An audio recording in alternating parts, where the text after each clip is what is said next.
Good morning, everyone. Welcome to Thursday's Assembly. And we're back at school. And it feels great to be back at school. It feels like we're doing what we should be doing. Everyone's together and everyone's learning. And as it's Thursday, today we're going to be thinking about building learning power. So today we're thinking about resilience. Now, we've been talking a lot about resilience over the last few weeks and months. And on that first day back at school, we had a huge celebration of your resilience because you've been so strong and conquered so much. You've conquered and you've challenged all the difficulties that you've faced over the last couple of months. So well done. But what I want us to think about today is, what does resilience actually look like? What does a resilient person look like? What do they do? What do they say? How do they behave? If we want to be resilient, how do we know what that looks like? Now, here's our building learning power brain, our learning powered mind. And we can see here is our red section of the brain. And we've got 4 different muscles that we really need to strengthen to become resilient. We need to persevere. We need to manage our distractions. We need to be absorbed. And we need to notice. Now, I wonder if I can move me. There we are. Let's move me so you can see the writing. Being resilient is linked to our emotions. Being resilient is about enjoying the feeling of learning. And that's what makes it quite difficult sometimes, because it engages our emotions. It makes us feel things. If we get it, if we're successful, we feel really elated, we feel excited. And if we don't get it, and if we find it hard, we can feel a bit despondent or a bit disappointed.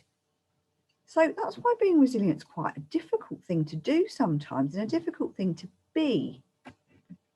But I want to share something with you that hopefully will help you to understand it a bit more.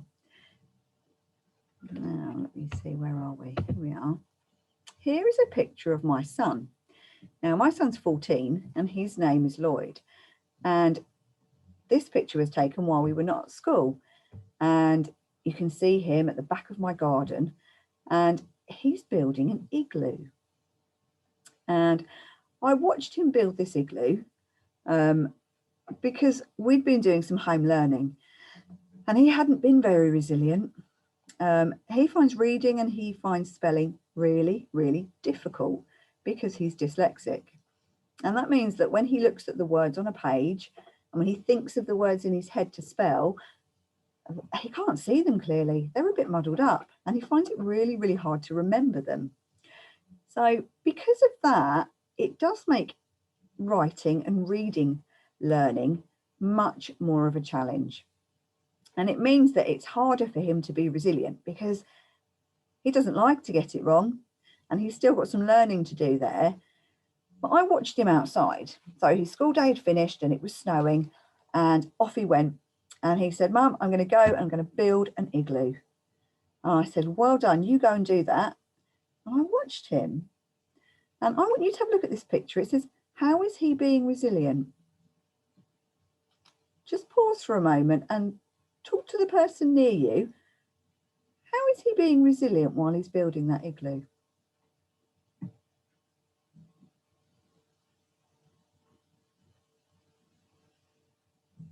Now, I thought about this and I thought, for someone who finds being resilient in certain types of learning skills difficult, he is so resilient here because, one, he's absorbed. He was so absorbed in this task. He was out there for about 2 hours. It actually got dark. I couldn't see him in the end. He had to go and get a torch to finish his igloo because he was so absorbed in his task and he wanted to finish it.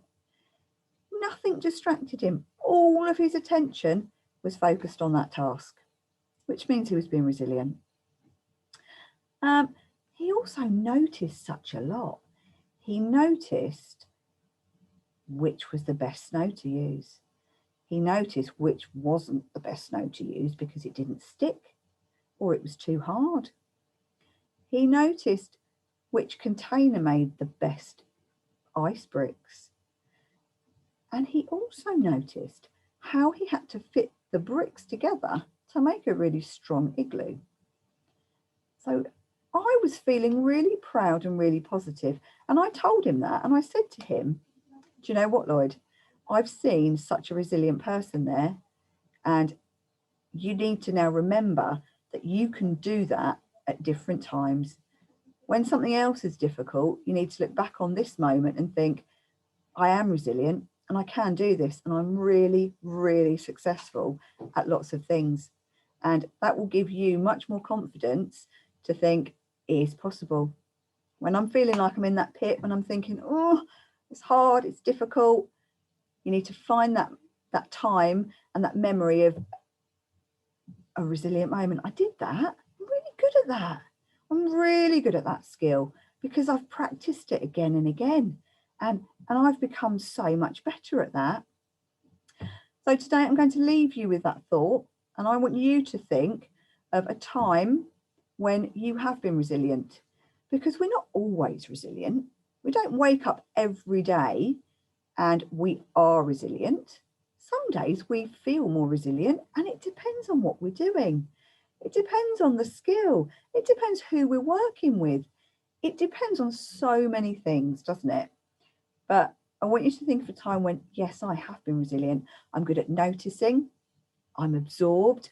I can manage my distractions, and I persevered. I did not give up. And I want you to tell your teacher about that time.